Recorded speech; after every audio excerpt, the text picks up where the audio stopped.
עכשיו אנחנו רוצים לעבור למחזה הנדיר שראינו אתמול, שהתגלה למתרחצים בחוף יפו, בסוף השבוע, סליחה. זן נדיר ונכחד של לוויתן מסוג ראשטן נסחף אל החוף, יותר נכון גופתה של לוויתנית, אם תרצו, במצב של ריקבון מתקדם. יאללה.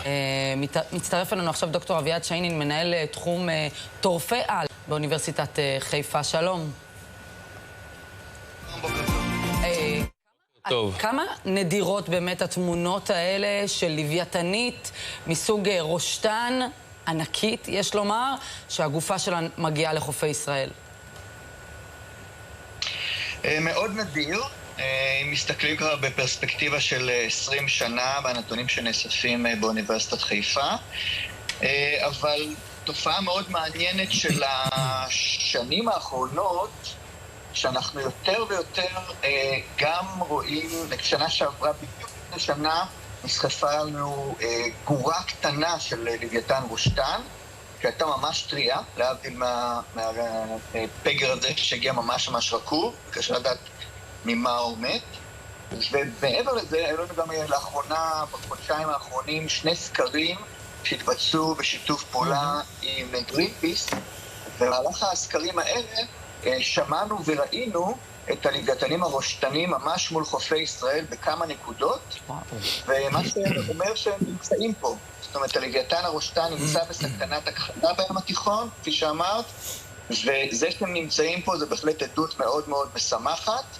אני אגיד אבל, פערי הידע במה שקורה בים העמוק של מדינת ישראל בהקשר של יונקים ימיים הוא די גדול. פשוט צריך משאבים מאוד גדולים כדי לחקור את הים העמוק, ולצערי מדינת ישראל עדיין לא משקיעה משאבים בים העמוק ובמחקר היונקים הימיים שם.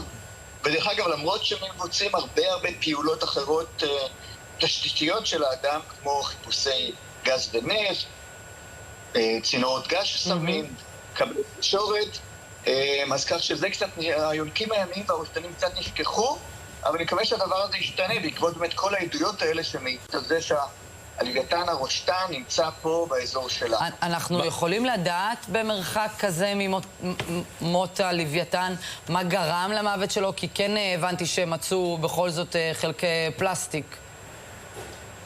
לא, בהקשר הזה של הלוויתן הספציפי הזה, המצב היה רקוב מאוד, אני מניח שהוא מת כבר שבועות ונסחף בים, ולכן אנחנו לא יודעים להגיד ממה הוא מת. זה נכון שבלוויתנים ראשטניים לעתים מוצאים עדויות של פסולת פלסטיק בקיבה. זה נכון דרך אגב לכל הלוויתנים והדולפינים שמתמחים בציד של דיונונים. אנחנו לא יודעים לגמרי להסביר למה זה רק קורה אצל אוכלי הדיונונים, אבל עובדתית זה מה שקורה. ובהחלט זו עדות לא סימפטית, כי הלוויתנים האלה הם חיים בים העמוק. זאת אומרת, הייחוד הגדול שלהם זה לצלול לעומקים. הראשטן הוא כמעט זיען העולם בצילה, הוא יורד מעל 2 קילומטר, 2,000 מטר לעומק.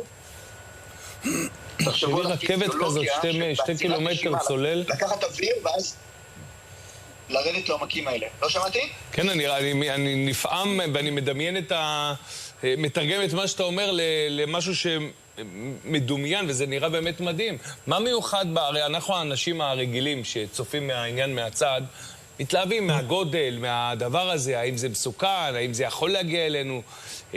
מה מיוחד בראשטן הזה שהוא בא אלינו לים התיכון, לעומת לוויתנים אחרים? קודם כל זה מובי דיק המפורסם, עם באמת... עכשיו אתה מתחיל להתחבר לאנשים בבית, אתה מבין? תחשוב...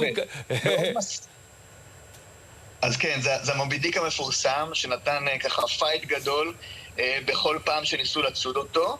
באמת בעבר הוא ניצוד הרבה, אבל מאז שנות ה-80 הפסיקו את הצד המסחרי, אבל האוכלוסיות בים התיכון עדיין לא לגמרי התאוששו, אבל גם קשה מאוד לחקור אותם, מכיוון שהם מחפשים את המזון שלהם בעומקים של אלפי מטרים, ויורדים לעומקים האלה, הם עוצרים את הנשימה למעלה משעה, כך שגם שמחפשים אותם יותר קל לשמוע אותם.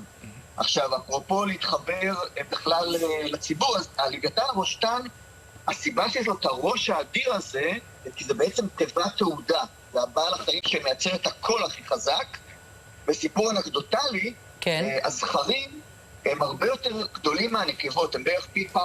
הזכר יכול להגיע לבערך 16 מטר, הנקבות 12 מטר.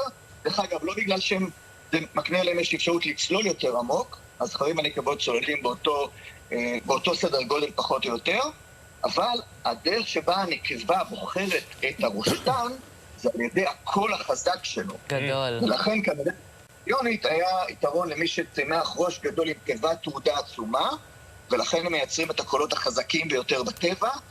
בהחלט זה לוויתן מאוד מאוד מרשים. תחשבו שיורד למעמקים להעלתה גמורה, אין שם אור לגמרי. כן. ולכן כל ההתמצאות שלו היא התמצאות בקול. וכן שהוא אצלנו פה, חבל שהוא מגיע מת מדי פעם. כן. אבל גם פגשנו אותם חיים בים. דוקטור שיינין, יש כאן שאלה מאחד מחברי הפאנל שלנו, אלון אביתר, כן? שלום דוקטור, שאלה לי אליך. הכותרת שלך, הטייטל שלך, מנהל תחום טורפי על. מעבר לזה שזה נשמע כמו איזה סרט מדע בדיוני, סרט אימה, מי נכנס תחת הקטגוריה הזו, חוץ מלוויתנים, תחת הקטגוריה של טורפי על? בקצרה, דוקטור חוץ מזה שזה שיינין. מפחיד. זה הרצאה שלמה עכשיו בשביל שאלות אותם. בקיצור, כל משהו מעל 1.5 מטר וחי בים הפתוח מעניין אותי. אז זה לוויתנים, ראשתנים, קרישים שמסתובבים בחופים שלנו לא מעט, ומדינת ישראל היא סוג של נווה מדבר. טונות ענק, טונות כחולות סנפיר, שמגיעות ממש בתקופה הזאת להתרבות אצלנו, מהאוקיינוס האטלנטי נכנסות להתרבות במזרח הים התיכון, כך שמאוד מאוד מעניין אותנו פה. מזרח הים התיכון הוא ים מרתק, שאנחנו יודעים עליו דרך אגב מעט מדי, כל מה שקשור לים העמוק, והגיע הזמן שנתחיל ולחקור אותו, ולא רק נוציא מהעמוק. טוב. גם נשתה את ים התיכון, אלא חשוב שנדע גם מה קורה שם. דוקטור שיינין, מנהל תחום טורפי על באוניברסיטת חיפה, תודה רבה.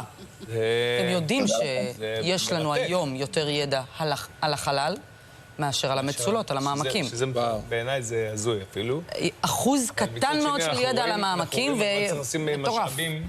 ואת אומרת, טוב, זה מצד אחד מתבקש, מצד שני זה לא באמת מפליא, כי יש פה כל כך הרבה חוסרים בדברים הרבה יותר בסיסיים. אתה חשבת שטונה היא בגודל הזה של קופסת שימורים. כן, בדיוק, אתה מבין?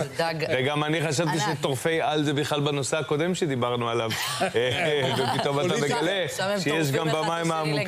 כן, לגמרי. לגמרי טורפים אחד את ערף את השני. השידור האיש. כן. טוב. אבל יש לו לוגו של... זאת אומרת, שהוא אומר לילדים שלהם, אבא עובד בזה, הם בטוחים שהוא בן דוד של ספיידרמן. כאילו, נכון, זה הכי כזה. מדליק. סרט מדע בדיוני, הגמרי שלו. יאללה, חברים, בואו נשמע קצת מה בא לכם בטוב הבוקר. אלון,